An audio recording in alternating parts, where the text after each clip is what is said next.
So, I've always been musically inclined. I started playing drums when I was 6, and I was playing in bands and talent shows by the time I was 10. Um, I started messing with digital music production when I got into high school, and I knew I could combine these two skill sets. And after doing some work in live sound, got my Recording Arts Bachelors at Full Sail. Um, Followed a couple false career paths after that, trying to find the right one. But that's one of the reasons I'm pursuing this master's degree. So, Robert Greene's first strategy for finding your life's task is returning to your origins, which requires a profound connection to a subject. And in Greene's words, a master's inclination often presents itself to them with remarkable clarity in childhood. And as I said, I was playing music as soon as I could move my arms, pretty much. So I haven't deviated too far there. The next two strategies in the book are pretty connected, in my opinion. Finding the right niche and avoiding false paths. I am proud to say that most of my work since graduation has been actually entirely in industry, despite COVID, but I'm not where I thought I would be. So, that said, I'm constantly whittling down what it is I really want to do, which is a good thing. Buckminster Fuller's experience is also relevant to my personal life. And Greene writes that something stopped him in his tracks, what he would later describe as a voice coming from nearby or perhaps within him. More than once, out of nowhere, I've had what I would call a voice just blurt out in my head, but it reorients my focus on what is most important in that moment and snaps me out of a funk, you know?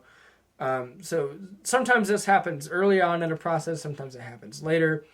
But this brings up the most impactful strategy in this book to me, most relevant to my life here. So my turning point was completely in line with the fourth strategy, which is letting go of the past. Greene writes in the back of his mind, Roach could not shake his resentments of boxing, and he questioned how long he could keep coaching. I was a week away from starting a job at a beautiful venue in Nashville, literally a week, when the pandemic came and shut down the entire live event industry. And I had worked my way through 3 jobs in 4 months to get to that point, and I was quite defeated. I ended up moving back to my hometown and starting back at the company I'd worked for when I first graduated.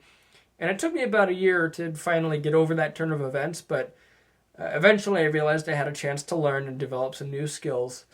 I sharpened my skills in patching and signal flow, placing mics, etc., but I also learned how to build stages and hang lights, etc. And simultaneously, I was getting pretty good at communicating complex concepts simply in short time frames. And these interpersonal skills are more important than I think I realize even now. And they're currently paying huge dividends. So I think of my current job, moving on, I think of my current job as a vibe curator. And my dream is to blend high-profile talent, the bands I wish I could play in, essentially, modern live and studio production techniques, visual arts, and culinary arts together in one space, a venue, pretty much. Ideally, I can do this before I turn 30, which is 6 years from now, so we'll see what happens. But this will take a team. That said, I think I have the skills to build the team necessary to do this, and build this thing.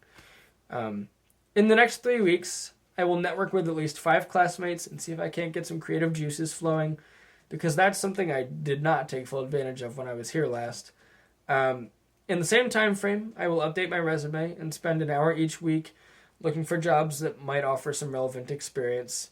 Because if there's one thing I know, it's laying the groundwork early is the most important thing you can do at my age. And lastly, starting this week, I will document daily progress towards these goals I've set for myself and make time for reflection, because clarity of mind is paramount if you want to make accurate and efficient decisions, and that is what this is all about.